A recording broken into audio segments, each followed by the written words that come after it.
Oh, there you are, YouTube. Do subscribe if you're interested, but also no pressure.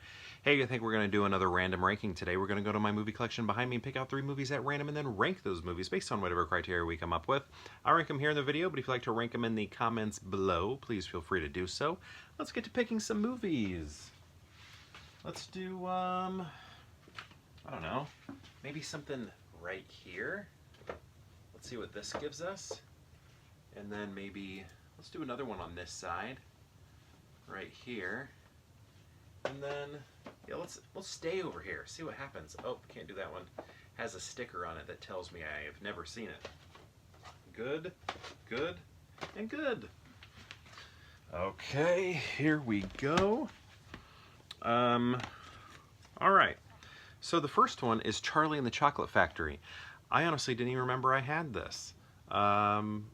And when I compare it to the one with Gene Wilder, I don't like it as much.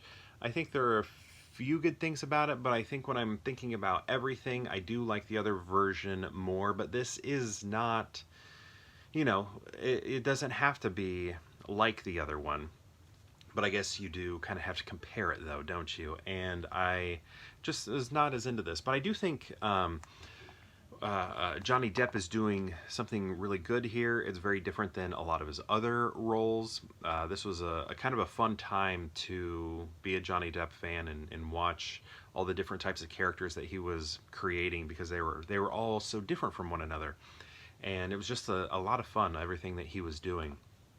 And I can't believe this movie's as old as he is. This movie is as old as it is, because it still feels kind of new to me. But I do remember I worked at a movie theater when we got all of the posters for it, and everybody was so excited. Everybody was trying to, like, you know, call dibs on the posters for when the movie left. Like, hey, I want those. I want to get those. You know, this movie's going to be huge. And, you know, I feel like it was kind of big, but not like I think what we all expected it to be. And yeah, I don't know. I'm all right with it. There we go.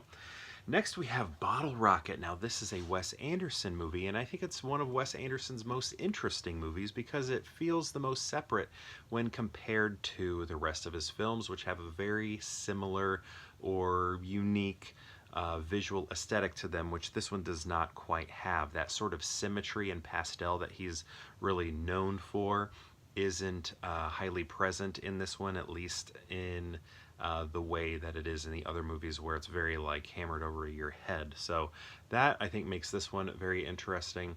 But even outside of that, it is a good film as well. Fun story. Interesting story, all of that. Bottle Rocket is Reservoir Geeks, a hip comedy, says the Boston Globe. A fresh, unconventional comic gem in the tradition of Easy Rider, Diner, and Saturday Night Fever. All those good films. Wow, they got even more stuff on here. I guess you kind of have to do that with the indie movies. Got to sell it. Bottle Rocket is bright, original, and funny, says Leonard Maltin. Sharply funny and touching, says Peter Travers. It has brains, laughs, and style. I don't see anything from the Ebert. Nope. But anyway, I do like that movie. Next we have Fanboys. I think this movie's interesting. It was in like production hell for a while.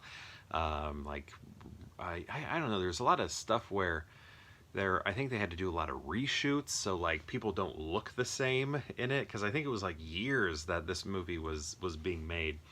I do like it. I think this is the first time I maybe saw Dan Fogler right there, and really fell in love with him as an actor, and I love seeing him and stuff. Anytime he pops up in something, it's exciting.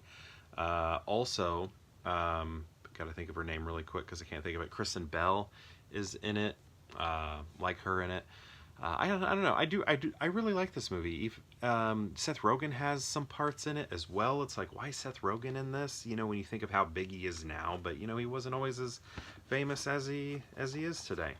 Okay, so how are we going to rank these? I think I know what I'm going to do. I'm going to go ahead and do it like this. I'm going to put Bottle Rocket number 1. Whoa, my phone just did something weird. Bottle Rocket number 1, and then Fanboys number 2, and then Charlie and the Chocolate Factory at the end. Um, and even though I really like everything Depp is doing, he's very unique, and everything that he was doing at that time was just really fun to see. What's his next character gonna be like?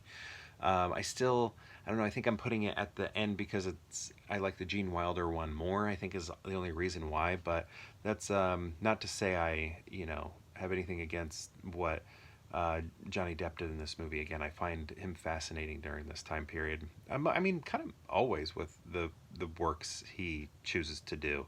So yeah, one more time: Bottle Rocket, then Fanboys, then Charlie and the Chocolate Factory. But my question to you is: have you seen these films, these three right here? And if so, what do you think of them? And if you've seen all three, how would you rank them? I'd love to know. Let me know in the comments below, and perhaps we'll see you tomorrow for more Pure Hangout.